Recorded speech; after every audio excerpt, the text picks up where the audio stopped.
नमस्कार दोस्तों, रेनू एकेडमी में आपका स्वागत है। आप सब कैसे हैं? उम्मीद करती हूँ कि आप सब बहुत अच्छे होंगे और मन लगा के पढ़ाई भी कर रहे होंगे। दोस्तों, जैसा कि आप सभी ने देख ही लिया होगा कि जीआईसी का रिजल्ट आ गया है, टीजीटी का जो है वो कट ऑफ आ गई है कि कितने नंबर पर कितने लोगों का हुआ है। तो आप सब अब देखो, काम जो है बहुत ही तेजी के साथ हो रहा है। अभी जिस तरह से आंदोलन रहा तो उसका प्रभाव देखने को मिल रहा है कि जो काम है परीक्षाओं को लेके, वैकेंसी को लेके बहुत तेजी से हो रहा है। तो आप सब भी जो है तेजी के साथ पढ़ना शुरू कर दीजिए। अब इधर-उधर के चक्कर में बिल्कुल मत पड़िए। अगर आपका सिलेक्शन नहीं हुआ है, कुछ नंबर से रुक रुक रहा है, तो आप सब बिल्कुल भी लापरवाही मत करिए। लग जाइए, वैकेंसी भी आने वाली हैं और आप देखेंगे कि असिस्टेंट प्रोफेसर की भी बहुत सारी सीटें आ रही हैं हिंदी में। जो भी नेट क्वालिफाई हैं वो जो है आराम से एग्ज़ाम दे सकते हैं। तैयारी रहेगी तो एग्ज़ाम देने में मज़ा भी आता है। तो और टीजीटी, पीजीटी की भी आएगी तो बहुत सारी वैकेंसी आने वाली हैं। आप लोग एकदम से लग जाइए, देखना सफलता निश्चित मिलेगी। तो आज हम भाषा विज्ञान से शुरुआत कर रहे हैं। भाषा विज्ञान, भाषा की परिभाषा। देखो, एग्जाम में भाषा विज्ञान जो है पूछा जाता है, कोई भी हो, चाहे टीजीटी हो, पीजीटी हो, नेट जेआरएफ, भाषा विज्ञान पूछता है। तो भाषा विज्ञान में सबसे जो है पहला प्रश्न बनेगा, भाषा की परिभाषा से बनता है। कोई भी एग्जाम उठा के देखिए, वहां पे आप देखेंगे कि भाषा की परिभाषा पूछी गई है और पूछता है किसने दिया है, किसने कहा, ये किसका कथन है। तो देखो, कथन को हम पूरे कथन को तो याद नहीं कर सकते ना, इतने सारे कथन हैं, तो सारे कथन को तो आप नहीं याद कर सकते, लेकिन उसमें कुछ ऐसे क्लू वर्ड होते हैं जिसके आधार पर आप थोड़ा-सा लिंक कर सकते हैं कि ये कथन जो है इस विद्वान का है। तो इसी तरह से हम आज ट्रिक में याद करेंगे। क्या है? कामता प्रसाद गुरु। भाषा विज्ञान देखो, भाषाएँ कई प्रकार की होती हैं, लिखित हो गई, मौखिक हो गई और सांकेतिक होती है।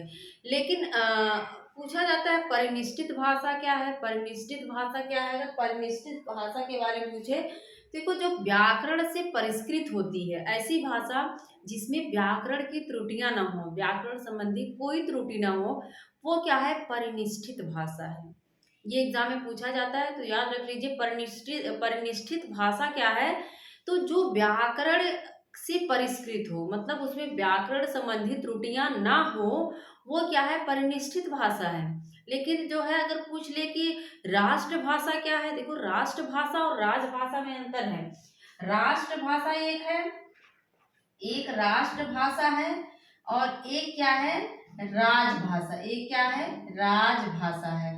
तो राष्ट्रभाषा का मतलब किसी प्रदेश के ज्यादातर लोगों द्वारा बोले जाने वाली जो भाषा है, वो क्या है? राष्ट्रभाषा। मतलब कोई प्रदेश है, जैसे आप देख लें कि राजस्थान हो गया, तो यहाँ हम कहेंगे कि मारवाड़ी बहुत ज्यादा बोली जाती है।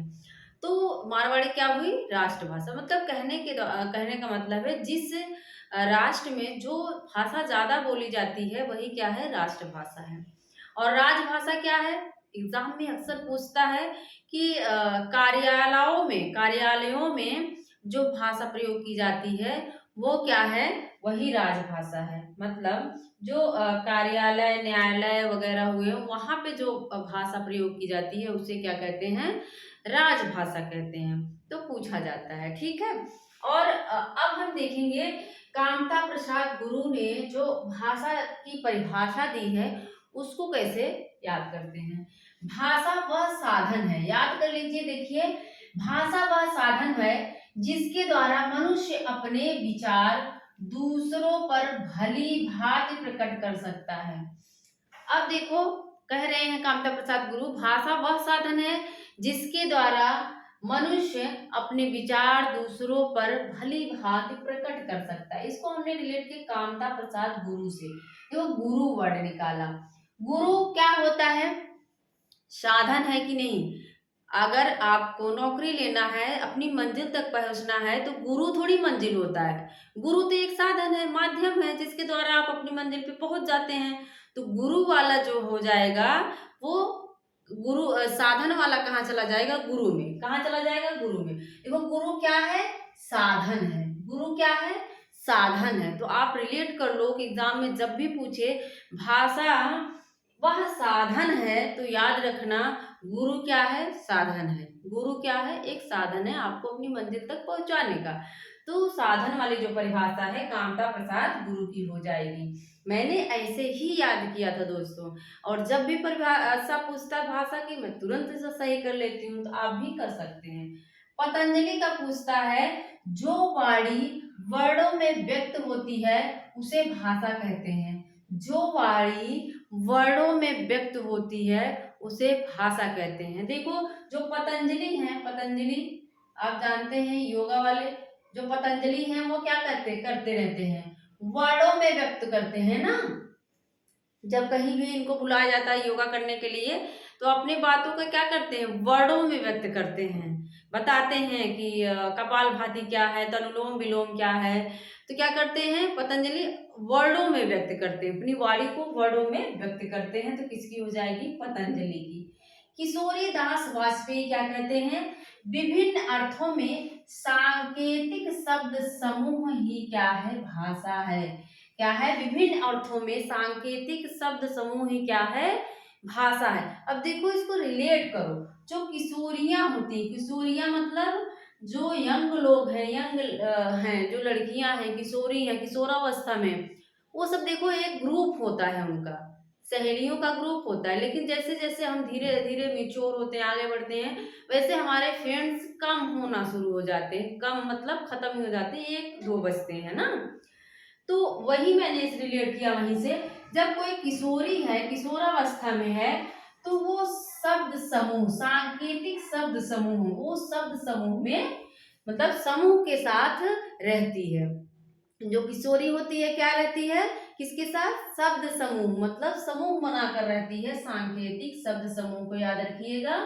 जो किशोरियां होती हैं, किशोरावस्था में जब होती हैं, तो वो एक समूह बना के रहती हैं, शब्द समूह। ठीक है, याद हो गया होगा। श्याम सुंदर दास का क्या कहना है? पूछा जाता है, मनुष्य और मनुष्य के बीच वस्तुओं के विषय में अपनी इच्छा और मति, यहाँ पे इच्छा और मति भी आ रहा है। इच्छा और मति का आदान प्रदान करने के लिए ध्वनि संकेतों का जो व्यवहार किया जाता है वही क्या है? भाषा है। मैंने पूरा नहीं लिखा। ध्वनि संकेतों का जो व्यवहार किया जाता है वही क्या है? भाषा है।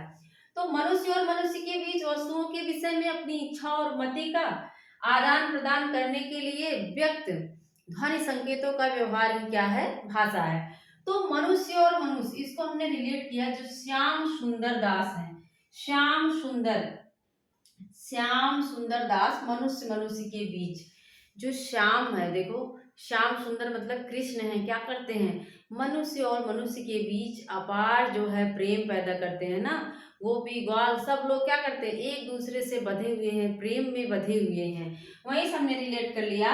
श्याम सुंदर, जो श्याम सुंदर हैं वो क्या है? मनुष्य और मनुष्य के बीच आपस में प्रेम करना सिखाते हैं। मनुष्य और मनुष्य के बीच प्रेम करना सिखाते हैं। कौन सिखाएगा भैया? श्याम सुंदर दास सिखाएंगे। और अपनी इच्छा और मति का आदान प्रदान भी करते हैं। यहाँ पर क्या करते हैं? आदान प्रदान भी करते हैं। ठीक है। बाबूराम सक्सेना, मुझे लगता है याद हो गया होगा। बाबूराम सक्सेना कहते हैं, पूछा गया है, ध्वनि चिन्हों द्वारा मनुष्य परस्पर विचार विनिमय, ये विचार विनिमय शब्द को निकालिएगा। मनुष्य ध्वनि चिन्हों द्वारा मनुष्य परस्पर विचार विनिमय करता है। ठीक है। तो अब इसको कहाँ से करेंगे? बाबूराम सक्सेना, हमने बाबू से निकाला। देखो, जो हमारे बाबू जी हैं, मतलब जो पिताजी हैं, बाबू मतलब पहले तो लोग बाबू ही कहते थे ना। तो जो पिताजी हैं, बाबू हैं, वो मैं देखती थी कि बहुत सारी बातों में मम्मी पापा जो है क्या करते थे? आपस में विचार विनिमय करते थे। कहाँ शादी करना है, कहाँ नहीं करना है, क्या करना है क्या नहीं, सारी चीजें क्या करते थे? आपस में विचार विनिमय करते थे। तब जाके कोई चीज डिसाइड होती थी, फिर वो किया जाता था ना। तो वही से हमने रिलेट किया। जो बाबूराम सक्सेना, देखो बाबूराम जो बाबू हैं वो क्या करते थे? मम्मी से विचार विनिमय करते थे। क्या करते थे? विचार विनिमय करते थे। अगर ऐसे आप रिलेट करेंगे दोस्तों, कभी आपका कथन गलत हो ही नहीं सकता। बाबू क्या करते थे? ध्वनि चिन्ह द्वारा मनुष्य परस्पर विचार विनिमय करते थे। क्या करते हैं बाबू लोग? भाई पिताजी तो विचार विनिमय करेंगे, ऐसे तो कहीं शादी नहीं कर देंगे ना बच्चे की। तो विचार विनिमय करो करेगा बाबू करते हैं, तो बाबूराम सक्सेना। भोलानाथ तिवारी हैं, इनका पूछा गया अभी हाल फिलहाल में कहीं। भोलानाथ तिवारी कहते हैं भाषा मानव उच्चावरण अवयवों से उच्चरित यादृच्छिक ध्वनि संकेतों ध्वनि प्रतीकों की वह संरचनात्मक व्यवस्था है। ठीक है, आगे की भी लाइन है, लेकिन आप याद कर लीजिए भोलानाथ तिवारी क्या कहते हैं? भाषा मानव उच्चारण अवयवों में उच्चरित यादृच्छिक ध्वनि प्रतीकों की वह संरचनात्मक व्यवस्था है। देखो भोला, भोला से हमने रिलेट कर लिया, जो भोले बाबा हैं, भोले बाबा। शंकर अर्थात शंकर जी जो हैं, शंकर जी क्या करते हैं? कहते हैं कि जो क्या हुआ है, जो महेश्वर से युक्त हैं, 14 माहेश्वर सूत्र कहाँ से निकले? उनके डमरू से निकले हुए हैं। जब उन्होंने डमरू बजाया तब जाके 14 माहेश्वर सूत्र की उत्पत्ति हुई। तो वही से हमने रिलेट कर लिया। उच्चारण कहाँ से आप करना सीखेंगे? उसमें उच्चारण है ना, उसमें उच्चारण के आधार पर ही जो है वो 14 माहेश्वर सूत्र निकले हुए हैं। तो आप वहां से रिलेट करिए, जो भोले शंकर हैं, भोले जो भोलानाथ तिवारी हैं, उन्हीं के द्वारा उच्चारण शुरू किया गया, उन्हीं के द्वारा व्याकरण की शुरुआत हुई। उन्होंने ही जो क्या किया, डमरू बजा के उच्चारण जो अवयव हैं, व्याकरण है, उसकी शुरुआत करते हैं। यादृच्छिक ध्वनि क्या होता है? यादृच्छिक ध्वनि प्रतीकों की वह संरचनात्मक व्यवस्था है।